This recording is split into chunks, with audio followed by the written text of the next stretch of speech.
Elimination Chamber 2025. Let's talk about it. It was a wonderful, wonderful PLE from top to bottom. Though, admittedly, I will say, because I was watching it super late at night after the local DOA show here in Portland, and I completely missed the Trish and Tiffy, Nia Jax, Candice LeRae match. I fell asleep during it. By the time I woke up, the event was already over. So I was like, okay, well, let me try to go ahead and rewatch it again now that, like, you know, I got a little bit of sleep and everything. So I didn't even go back to bother to watch the match, to be honest. I just went ahead to what the next match was. Outside of that, the whole event was great. I loved that the Women's Elimination Chamber kicked off the match because, of course, whatever your first match is, that's the one that's going to set the tone for the whole show. And the match did not disappoint at all. Everyone involved did a wonderful job. Wonderful, wonderful job. Everyone played their parts to perfection. Not to mention the Jade appearance. First of all, bitch, her glam team did their thing. She looked like $1,000,000. She always does, but like she really like looked a lot more elevated this time. Just from the hair down to her gear, the little lightning bolt there. Like she literally like looked like Storm from top to bottom. Wonderful, wonderful. And the swerve. Now, there's speculation. Oop, there was something on my chin. There was speculation, of course, that she was attacked by Liv and Raquel at one point.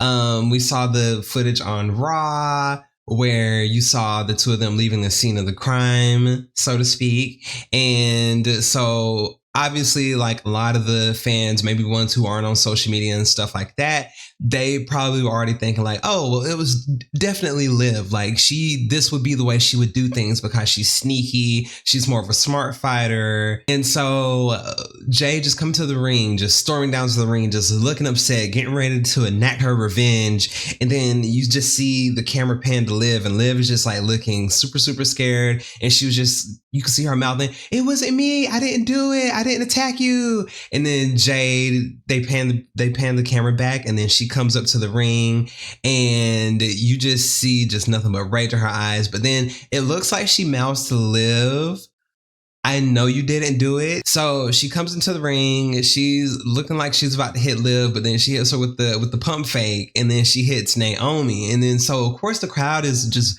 bursting into just confusion and cheering and yelling and, you know, being upset. Some people just, you can see them in the crowd, they're just speechless, don't even know how to react to what they're seeing.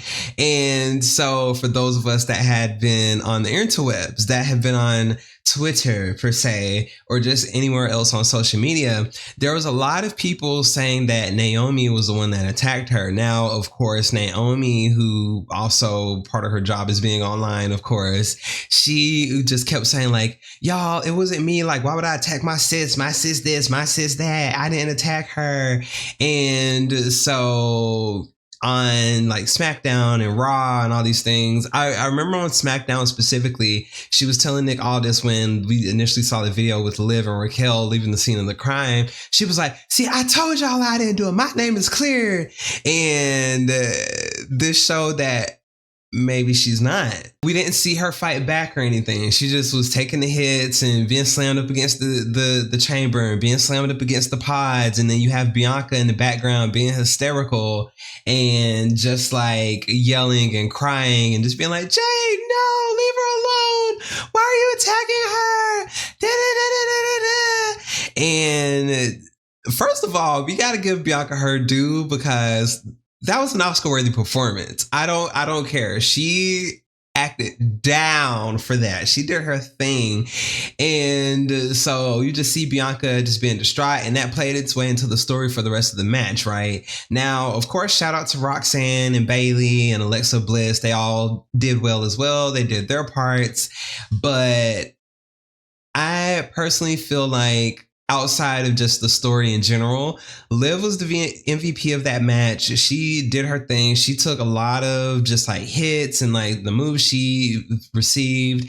Also, the way she was just like in the ring as well, and just like how crafty she was using Bianca's braid as leverage to pin. I don't remember if it was Bailey or if it was Roxanne, but to pin them, or was it Alexa? Anyway, whoever she pinned. And I just thought that was very, very clever. And it just showed that she's always a few steps ahead, right? With that being said, now Miss Bianca, the thing about her, and I love Bianca down, I do, her gear was everything. Her and Naomi's gear, which is another thing. I think that was a sign of like the alliance that they had. It was more than just Naomi filling in for Jade. It was one of those things where I feel like even though they lost the tag titles and they're in very similar gear, I think that was shown to signify that they were in cahoots together in attacking Jade. Now, granted, in this case, Naomi was kind of the scapegoat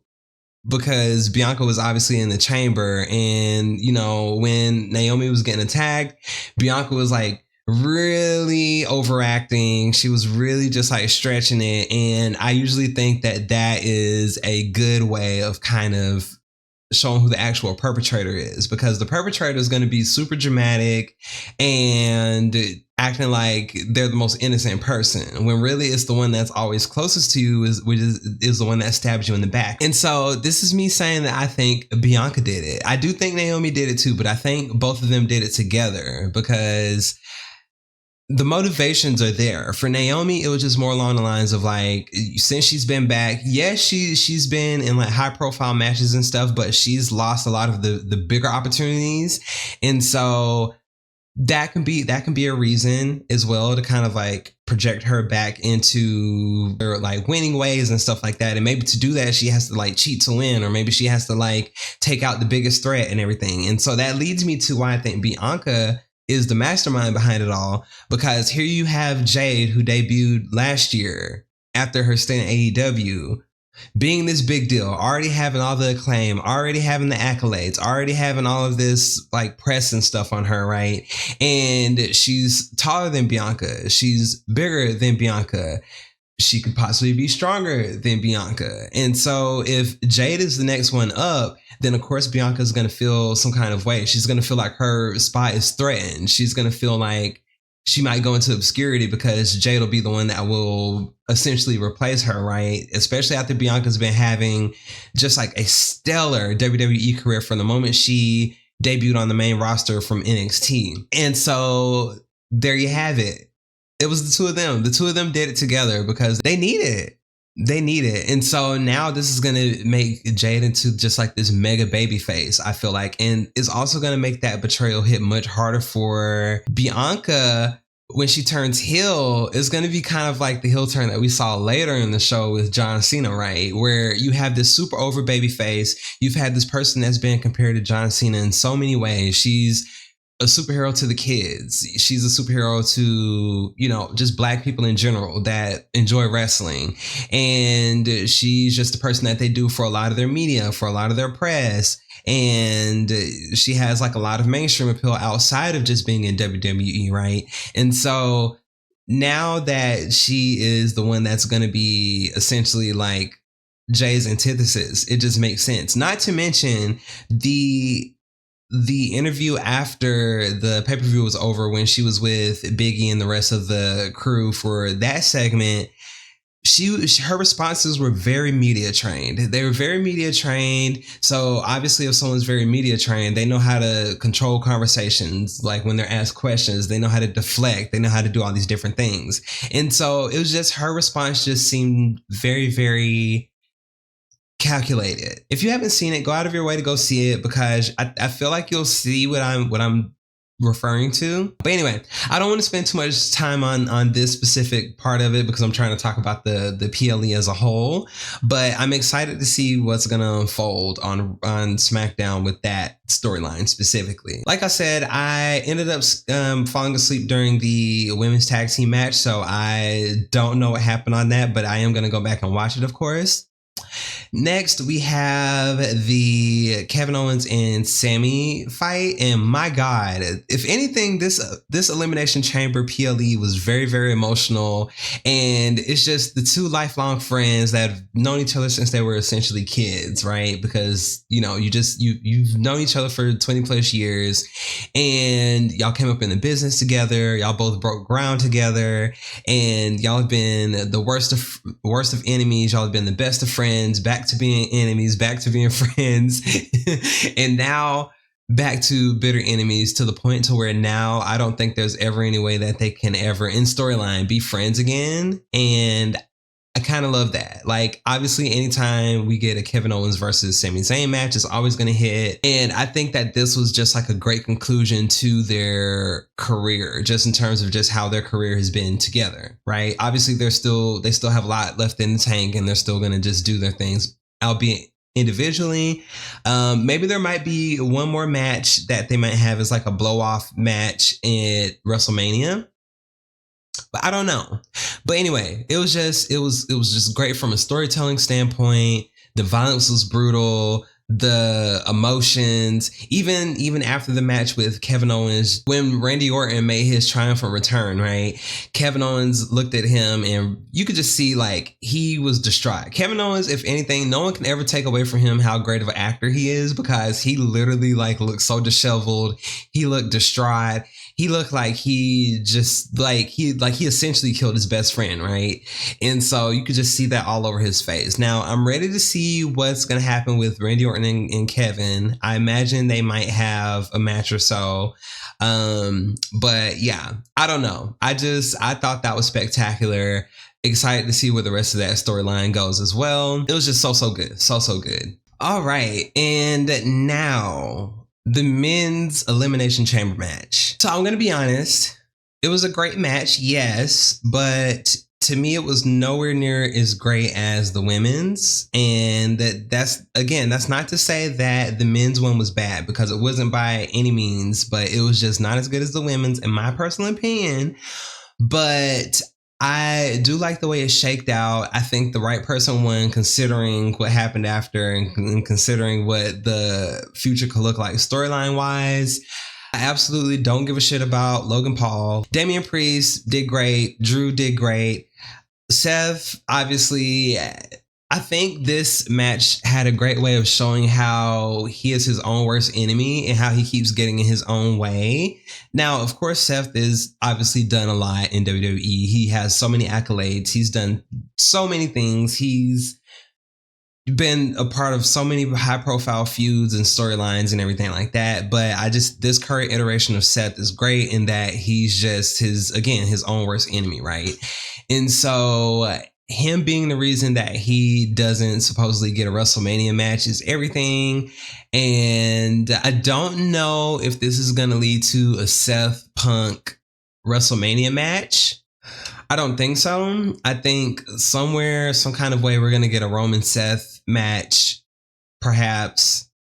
Don't know how that's going to happen. I mean, obviously the history is there, but I just mean in terms of like how the storyline is going to get them to WrestleMania. I don't know, because this is supposed to be like his last chance to get on WrestleMania, right?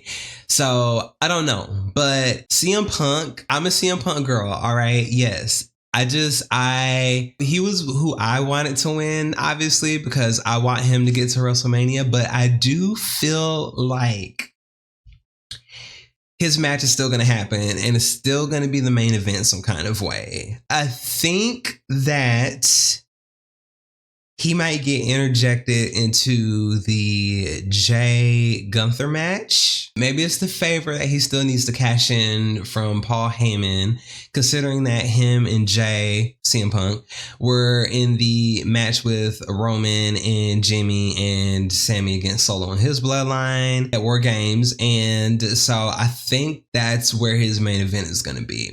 I don't personally see him being involved with the Cody Cena storyline at WrestleMania in that kind of circumstance. But yeah, so that's where I feel. But anyway, the men's match was great. Now, what I'm really here to talk about, of course, is the post-match angle, the big decision between Cody and The Rock.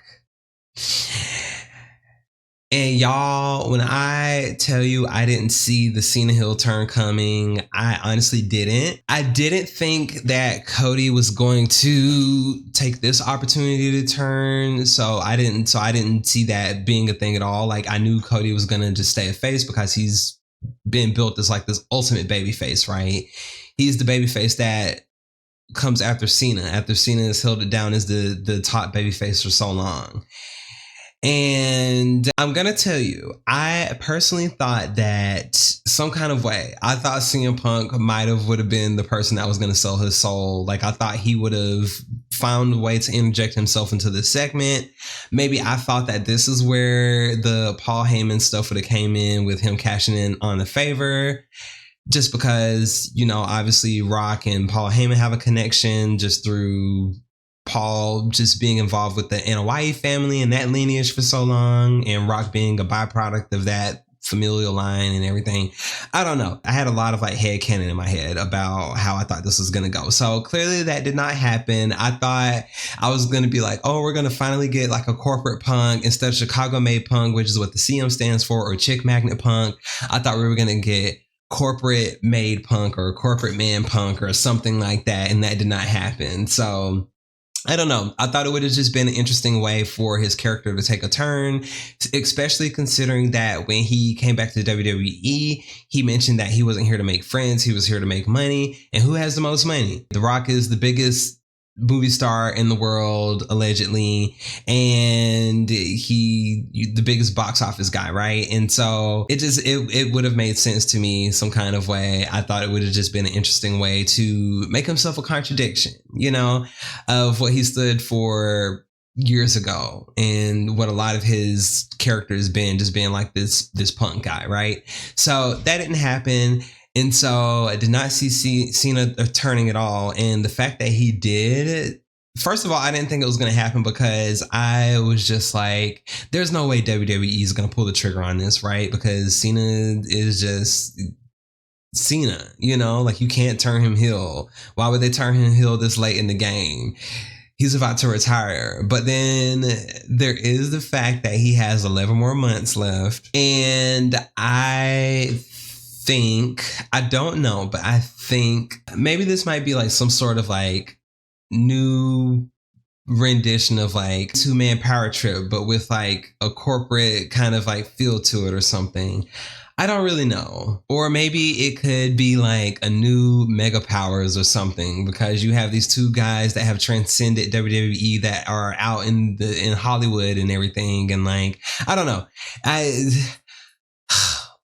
This is a head scratcher. Like this is really a head scratcher. I'm not sure where this can go. I just know that the segment was brilliant, from the way that it was just sold to the way that Cena was just, the way he was just like super mega baby face, and then the switch just went like that. And then how he just looked soulless, for lack of a better word. He looked robotic. He looked, I don't know. It was great. He the Peacemaker, right? I just don't know where this is gonna go. I don't think Travis served any purpose at all. He shouldn't have been in there, but whatever. I guess you got to have your celebrity in there some kind of way. But yeah, anyway, this is new ground. We obviously aren't going to get any kind of like thugonomics Cena, which I'm totally fine with. That's played out. That's done its due. But just the fact that like I've seen Cena from the beginning to now, and this is where his heel turn is going to be. This is going to be the stuff of legends. I feel like I just don't know. Like what is the future going to hold? I think if anything, who I've been thinking about the most with this is R-Truth. Like, what's going to happen with R-Truth? His childhood hero has betrayed everyone. But I guess it's the age-old adage of like, you live long enough to see yourself become the villain. That's what this is. I don't know. Is Rock recruiting top talent or something? Like super over baby faces and like turning them heel now? Is Cody supposed to be like the last true baby face? I don't know. Like, what's next? There's so many different things to point out. Maybe I should make a separate video about just this specific segment. I want people to just talk about it. I don't know. This is a great Elimination Chamber PLE. That's all I'm gonna say. From top to bottom, aside from the match I fell asleep on. Damn. I'm so excited to see what Raw's gonna hold. I'm so excited to see what SmackDown's gonna hold. I haven't been this excited about WWE in a while, I'm not gonna lie, but these are my thoughts. Rambly as always, no real structure. Let me know what y'all thought about the PLE. Just put it down in the comments below. Let's talk about it. If y'all want me to make a video about the ending segment, let me know. I'll be more than happy to do it. That's all I got, y'all. Bye.